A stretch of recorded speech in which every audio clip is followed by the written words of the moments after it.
A paz do Senhor, eu sou o pastor J.C. Silva com foco na lição, hoje refletindo sobre o Sermão do Monte e a sua essência, que é a primeira reflexão bíblica do terceiro trimestre da Escola Bíblica Dominical do ano de 2022. Nesse trimestre nós estaremos analisando o padrão ético, os valores e a relevância dos ensinos de Jesus por meio do Sermão do Monte. Sua interação no canal é muito importante aí com seu like, seus comentários e o compartilhamento dos vídeos nas suas redes sociais. Você estará nos ajudando a impulsionar os vídeos para que eles apareçam mais nas pesquisas e nas sugestões de vídeos interessantes. Se inscreva no canal, acione o sininho para receber as notificações sempre que houver uma nova postagem. Você também pode investir na manutenção deste canal clicando no Super Thanks. Deus te recompensará em medida transbordante. O textuário da reflexão bíblica de hoje está em Deuteronômio, capítulo 32, versículo 1, que diz: Inclinai os ouvidos, ó céus, e falarei, e ouça a terra as palavras da minha boca. Como verdade aplicada, o bispo Abner Ferreira, ele assegura que o Sermão da Montanha é considerado como a mais pura e sublime expressão da moralidade já conhecida pela humanidade. O texto de referência está em Mateus, capítulo 5, versículos 1 a 8. Nesse texto consta as bem-aventuranças mencionadas por Jesus como sendo características essenciais a uma pessoa devota a Deus. Reconhecido até mesmo por críticos de diversos segmentos religiosos e seculares, o Sermão do Monte proferido por Jesus no Monte das Oliveiras, ele é classificado como sendo o mais importante sermão proferido por Jesus, no qual Jesus traça o perfil a ser vivenciado por quem quiser fazer parte do reino de Deus, pois no Sermão do Monte são apresentados princípios morais e éticos essenciais à vida cristã autêntica, como também para que a pessoa usufrua de qualidade de vida e sustentabilidade nos relacionamentos sociais e familiares. Corroborando os princípios morais instituídos por Deus à humanidade e consolidados com a lei mosaica, Jesus ele enfatiza a necessidade de as pessoas se adequarem a tais princípios para cumprir em si as leis e os profetas, se ajustando assim aos propósitos de Deus para a vida humana e se tornando pessoas relevantes em um mundo cada vez mais competitivo, tecnológico e globalizado. No Sermão do Monte, Jesus estabeleceu os valores do reino de Deus para todos os seus discípulos em todas as épocas da humanidade. Para Agostinho, que foi bispo de Hipona, uma província romana na África e um dos principais teólogos do primeiro século, no Sermão do Monte proferido por Jesus estão todos os preceitos necessários à perfeição da vida cristã. O caráter do sermão, a essência do Sermão do Monte, são os valores inegociáveis do reino de Deus, que são totalmente opostos aos valores do sistema mundano, imoral e corrupto. Jesus não se contentou em se apresentar publicamente para iniciar seu ministério terreno e realizar seus milagres. Ele fez questão de expor de forma clara e objetiva as características que formam a identidade cristã, que dá ao ser humano o DNA da imagem e da semelhança de Deus, que faz com que uma pessoa possa ser reconhecida com toda a propriedade como sendo uma cidadã do reino de Deus, ainda que vivendo na terra em meio a uma sociedade ímpia e avessa ao sagrado. Ao proferir o Sermão do Monte, Jesus ele desafiou seus ouvintes, em especial seus discípulos, a tomarem a sábia escolha de abrir mão dos valores mundanos, pois é impossível agradar a Deus se a pessoa ainda for ou estiver enamorada se relacionando com o mundanismo. O termo cristão significa seguidor de Cristo e ele foi utilizado pela primeira vez na cidade de Antioquia para se referir aos discípulos de Jesus Cristo que procuravam vivenciar seus ensinamentos e motivar as pessoas da sociedade a fazerem o mesmo. Como Jesus precisava primeiro se fazer conhecido entre os judeus e dar-lhes a oportunidade de reconhecê-lo como Messias enviado por Deus, no Sermão do Monte, Jesus chama os judeus ao arrependimento e à conversão ao Evangelho, como também revela e esclarece diversos pontos das Escrituras Sagradas que os judeus estavam deixando passar despercebidos ou não estavam se atentando a eles, os quais são essenciais para nortear o ser humano quanto à sua caminhada para o centro da vontade de Deus e ao bom relacionamento com o próximo. O conteúdo do Sermão do Monte é considerado por cristãos e não cristãos como sendo um dos textos mais bonitos e significativos de todos os tempos. Para o líder indiano Mahatma Gandhi, ainda que todos os livros do mundo fossem perdidos e ficassem apenas o Sermão do Monte, nada teria se perdido. Os capítulos de Mateus 5 a 7, que compõem o Sermão do Monte proferido por Jesus, abordam questões importantíssimas como o amor ao próximo, a oração, o jejum e o padrão de conduta de uma vida cristã genuína. Os apóstolos, em suas cartas às igrejas sobre suas responsabilidades, sobre suas coberturas espirituais, eles reforçaram as máximas enfatizadas por Jesus no Sermão do Monte, realçando a justiça divina e a expectativa de Deus quanto ao comportamento de seus seguidores enquanto habitarem e conviverem neste mundo. Além de ter um conteúdo fascinante, o Sermão do Monte chega a ser desconcertante, pois as pessoas são atraídas por sua beleza, mas são acuadas pela essência de seu conteúdo que convida os chamados para não resistir os malvados, para amar os inimigos, para não julgar, para buscar a perfeição do Pai Celestial e ser habilitado a entrar pela porta estreita, se deixando ser conduzido à vida eterna com Cristo. Jesus foi tão incisivo quanto a necessidade da não conformação com o padrão do mundo ímpio que afirmou dizendo: portanto, se o teu olho direito te escandalizar, arranca-o e atira-o para longe de ti, pois te é melhor que se perca um dos teus membros do que todo o teu corpo seja lançado no inferno. E se a tua mão direita te escandalizar, corta-a e atira-a para longe de ti, porque te é melhor que um dos teus membros se perca do que todo o teu corpo seja lançado no inferno. Essas declarações são chocantes e podem até ser consideradas como insulto. No entanto, caso haja essa necessidade e a pessoa se submeta a perder um de seus membros para evitar promover escândalos no reino de Deus, além de a pessoa evitar ser lançada no inferno, no Geena, no mais profundo abismo e sofrer o dano da segunda morte, a eterna separação de Deus, na ressurreição dos justos, a pessoa ela terá um corpo glorificado, imortal, incorruptível e perfeito. O sermão proferido por Jesus e registrado em Mateus capítulos 5 a 7 foi ministrado no Monte das Oliveiras, situado a leste da cidade antiga de Jerusalém, em Israel. O fato de Jesus ter se utilizado deste local estratégico se deve ao fato de que ele traria à memória dos judeus as outras vezes que Deus se manifestou nos montes para das alturas falar ao seu povo, usando, por exemplo, Abraão, Moisés, Elias e Eliseu, dentre outros profetas.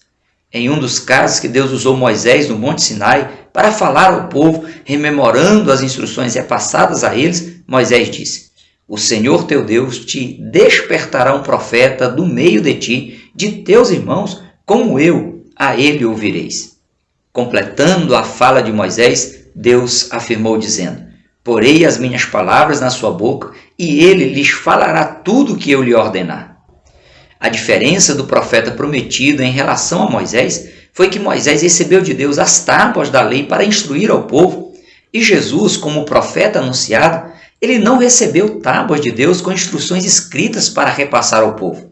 O próprio Jesus foi o Verbo vivo que desceu do céu com poder e autoridade dada pelo Espírito Santo para manifestar a glória do Pai e consolidar em si o plano de redenção da humanidade. No Monte Sinai, Deus desceu sobre o monte para dar a lei a Moisés e, dado a forma como Deus se apresentou em meio a relâmpagos e trovões, houve pânico entre as pessoas que presenciaram aquela cena. No Monte das Oliveiras, Jesus, o Deus que se tornou um ser humano comum, ele subiu para transmitir os princípios essenciais a uma vida digna diante de Deus e dos homens.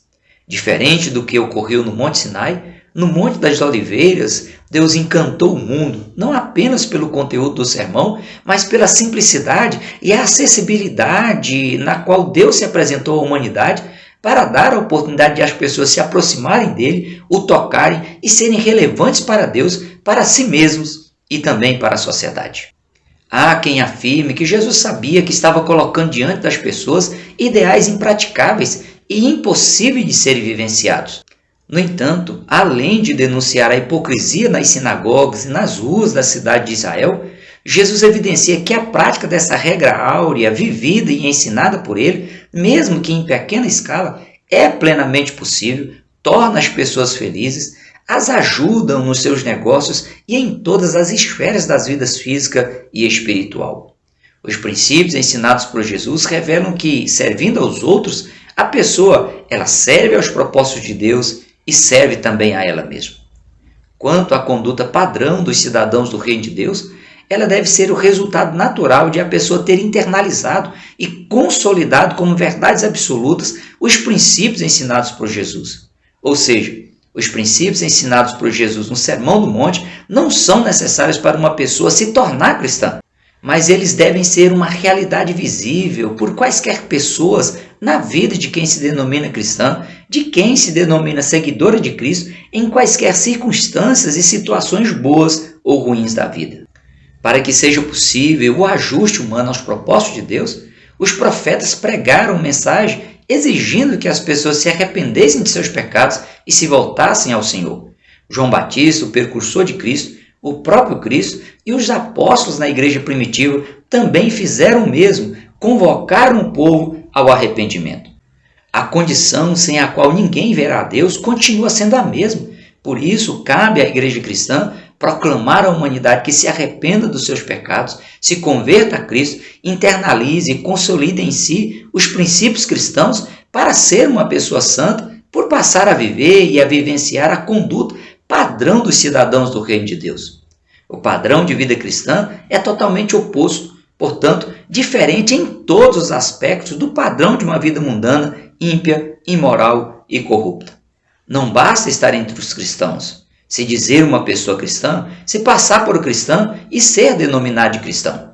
É preciso ser diferente do sistema mundano, do sistema pautado por uma falsa religiosidade, por uma religiosidade apenas aparente. Jesus ele foi enfático em dizer que o cristão não pode se assemelhar com os hipócritas. Paulo exortou dizendo que o cristão deve fugir de toda a aparência do mal e buscar se ajustar aos propósitos de Deus para a vida humana, que é de a pessoa buscar primeiro o reino de Deus e a sua justiça, para que as demais coisas lhe sejam acrescentadas. Quando Mateus diz que Jesus abriu a boca, de acordo com o escritor William Barclay, o termo grego utilizado denota que Jesus ele fez declarações particulares importantes, declarações de peso, tendo em vista a essência delas. Jesus abriu o seu coração de forma verdadeira para revelar verdades íntimas que estavam internalizadas em sua mente como verdades divinas absolutas e eternas. O que Jesus ensinou no Sermão do Monte não foi algo isolado ou dito apenas naquela ocasião especial, mas se repetiu continuamente na sequência do ministério terreno de Jesus, no mesmo padrão e na mesma intensidade. Todos os demais ensinamentos de Jesus tiveram como base essas verdades, esses princípios enfatizados por Jesus no Sermão do Monte, que foi uma síntese, um resumo do que Jesus costumava transmitir ao círculo íntimo de seus seguidores. O combate à falsa moralidade teve um destaque muito forte, pois expôs os falsos guardadores da lei, representados pelos fariseus, e evidenciou que Jesus era de fato um cumpridor da lei e dos profetas. Apesar de os fariseus exigirem o cumprimento literal da lei mosaica, Jesus alertou que a lei é muito mais abrangente e mais profunda do que a interpretação tradicional evidenciada pelos fariseus. Jesus esclareceu que, à semelhança de um assassino, quem se enfurecer contra seu irmão, mesmo que não o mate fisicamente, é réu do fogo do inferno. Diante de Deus, só o fato de um homem em seus pensamentos desejar uma mulher que não seja sua esposa ou vice-versa, o adultério já está consumado. O divórcio não deve ser banalizado e só é tolerado por Deus nos casos de adultério. Cada pessoa deve estar ciente quanto à responsabilidade e às consequências de seus juramentos, devendo o seu falar ser sim, sim, não, não, pois o que passar disso é de procedência maligna. As pessoas não devem resistir ao mal, devem ser resilientes nos momentos de adversidades e surpreender a todos com atitudes que dignifiquem a fé cristã. E também denote o verdadeiro amor cristão, que é capaz de beneficiar até mesmo os inimigos, demonstrando assim um caráter cristão genuíno, transformado, espelhado na perfeição divina. Jesus, ele chegou a confrontar seus discípulos dizendo: se a vossa justiça não exceder a dos escribas e fariseus, de modo nenhum entrareis no reino dos céus. Diante dos ensinamentos de Jesus, a humanidade foi e é conclamada a abandonar a justiça artificial e exterior, baseada apenas em rituais e não na essência cristã. Ainda hoje ecoa o brado de Jesus: entrai pela porta estreita, porque larga é a porta e espaçoso o caminho que conduz à perdição, e muitos são os que entram por ela. e porque estreita é a porta e apertado o caminho que leva à vida, e poucos há que a encontrem. Cabe a cada pessoa decidir aceitar ou não o convite de Jesus e vir a ser ou não beneficiado, pois o princípio da obediência à vontade de Deus gera prosperidade em todas as áreas da vida humana. Quanto à natureza, quanto à força ativa que constitui e conserva a boa ordem de tudo o que existe no reino de Deus, ela estava impregnada, internalizada e consolidada na pessoa de Jesus pela ação do Espírito Santo nele. E fez com que as pessoas se impressionassem com a sua doutrina, com os princípios divinos vivenciados e ensinados por Jesus e que se tornaram a base, a essência do cristianismo.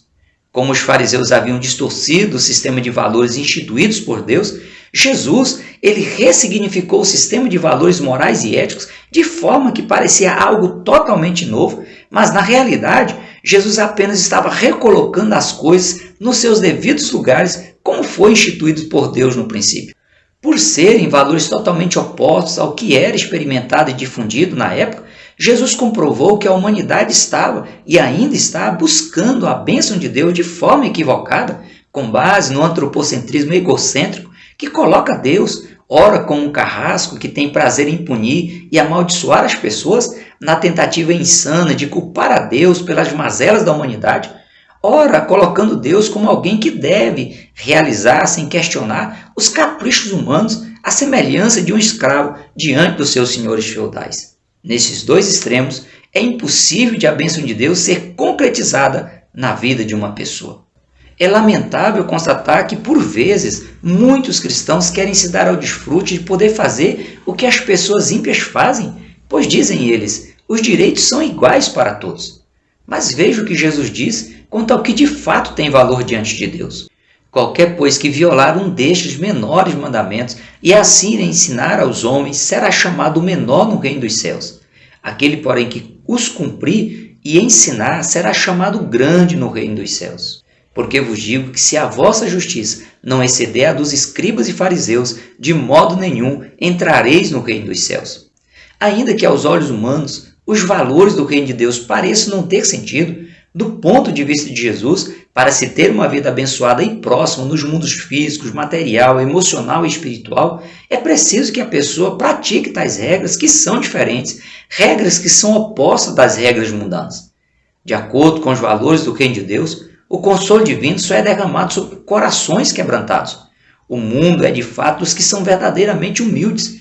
É maravilhoso sofrer perseguições por defender o que é correto. Somente quem se desapegar das fortunas terrenas são as pessoas que fazem parte do rol do reino de Deus. Para o bispo Abner Ferreira, a verdade contraditória encontrada no Sermão do Monte proferido por Jesus anula a sabedoria convencional do mundo. De fato, a verdade impressa no Sermão do Monte é radicalmente oposta a tudo que o sistema mundano ensina sobre a felicidade e o sucesso. Mesmo virando o mundo humano de cabeça para baixo, a harmonia produzida pelo Espírito Santo ela é implantada no coração das pessoas, pois no Sermão do Monte está a única matriz que é capaz de promover desenvolvimento espiritual e transformação pessoal, de forma que o ser humano consolide a sua fé, arraigando-a na plenitude de Cristo. O crescimento espiritual se torna contínuo e o cristão consegue alcançar a tão necessária maturidade espiritual ao encarar o desafio de Jesus e se juntar a ele no seu reino. Jesus é o exemplo ideal do modelo de vida cristã a ser vivenciado por todos que propõem a aceitar para si os propósitos de Deus para a vida humana.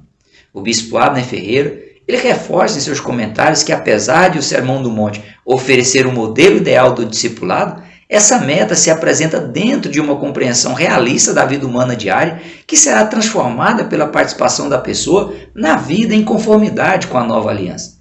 Essa realidade envolve o perdão dos pecados, a transformação radical da vida humana, a regeneração e o contínuo crescimento espiritual promovido pela ação do Espírito Santo na vida da pessoa que passa a estar em Cristo Jesus. Seria impossível a Jesus, como ser humano comum, vivenciar e ensinar as verdades eternas que compõem o Sermão do Monte se ele não houvesse recebido sobre si o Espírito Santo para o capacitar a vencer a tentação no deserto e ser semelhante a Deus Pai, que foi o seu mestre.